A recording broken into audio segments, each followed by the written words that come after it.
ಅಥಣಿ ತಾಲೂಕಿನ ಹಾಗೂ ನಮ್ಮ ನಾಡಿನ ಎಲ್ಲ ಜನತೆಗೆ ಯುಗಾದಿ ಹಬ್ಬದ ಹಾಗೂ ರಂಜಾನ್ ಹಬ್ಬದ ಶುಭಾಶಯಗಳು.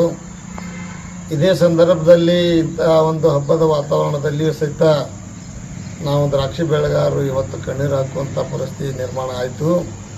ಅಕಸ್ಮಾತಾಗಿ ಭಯಂಕರ ಬಿರುಗಾಳಿ ಹಾಗೂ ಮಳೆ ಅಷ್ಟೇ ಅಲ್ಲ, ಆಲೆಕಲ್ಲಿನಿಂದ ಏನು ಒಂದು ದ್ರಾಕ್ಷಿಯನ್ನು ಕಟಾವು ಮಾಡಿ ಒಣ ದ್ರಾಕ್ಷಿ ಮಾಡಲಿಕ್ಕೆ ನೂರಾರು ರೈತರು ಇವತ್ತೇನು ಶೆಡ್ನಲ್ಲಿ ಮಾಲ್ಗಳನ್ನು ಹಾಕಿದ್ರು, ಅದೆಲ್ಲ ತೊಯ್ದು ಇವತ್ತು ಅಷ್ಟೇ ಅಲ್ಲ ಬಟ್ಟಿ ಮಾಡಲಿಕ್ಕೆ ಒಣಗಿಸ್ಲಿಕ್ಕೆ ಹಾಕಿರುವಂಥದ್ದು ಸಹಿತ ದ್ರಾಕ್ಷಿ ತೊಯ್ದು ಬಹಳಷ್ಟು ಹಾನಿಯಾಗಿದೆ. ಒಂದು ಸಲ ದ್ರಾಕ್ಷಿ ಒಣಗೋಕ್ಕಿಂತ ಮುಂಚೆ ಇದೊಂದು ಸಂಸ್ಕರಣಾ ಪ್ರಕ್ರಿಯೆಯಲ್ಲಿ ತೊಯ್ದರೆ ಅದರ ಗುಣಮಟ್ಟ ಕಳ್ಕೊತದೆ. ಅದು ಮುಂದುವರೆದು ಬೇಗನೆ ಒಣಗದಿದ್ದರೆ ಅದು ಕೊಳೆಯುವಂಥ ಸಂದರ್ಭ. ಅಂದರೆ ಕೈಗೆ ಬಂದು ತುತ್ತು ಬಾಯಿಗೆ ಬರಲಿಲ್ಲ ಅಂದಂಗೆ ರೈತರು ಇಲ್ಲಿವರೆಗೆ ಬೆಳೆದಿರುವಂಥದ್ದು ಅದು ಹಾನಿ ಆದ್ರೆ ಇದು ಭಯಂಕರ ರೈತರ ಕಣ್ಣೀರು ಹಾಕುವಂಥ ಪರಿಸ್ಥಿತಿ ಇವತ್ತು ನಿರ್ಮಾಣ ಆಗಿದೆ.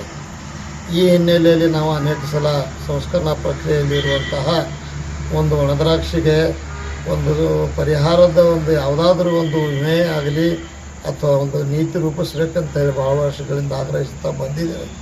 ಆದರೂ ಇಲ್ಲಿವರೆಗೆ ಈ ಒಂದು ಪ್ರಕ್ರಿಯೆಗೆ ಇವತ್ತಿನ ತನಕ ಯಾವುದೇ ಒಂದು ನೀತಿ ಅಥವಾ ವಿಮೆಯನ್ನು ರೂಪಿಸಿಲ್ಲ. ಅದು ಆದಷ್ಟು ಬೇಗನೆ ಮಾಡಬೇಕಂತೇಳಿ ಇನ್ನೊಂದು ಸಲ ನಾವು ಸರ್ಕಾರಕ್ಕೆ ಒತ್ತಾಯ ಮಾಡ್ತೀವಿ.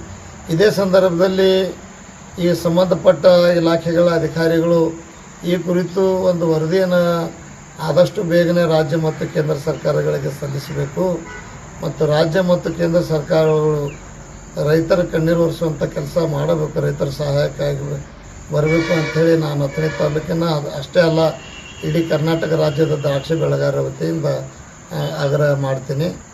ಈ ಸಂದರ್ಭದಲ್ಲಿ ನಮ್ಮ ರೈತರು ಧೈರ್ಯದಿಂದ ಇರಬೇಕಂತೇಳಿ ರೈತರಿಗೆ ಸಹಿತ ನಾನು ಮನವಿ ಮಾಡ್ತೀನಿ.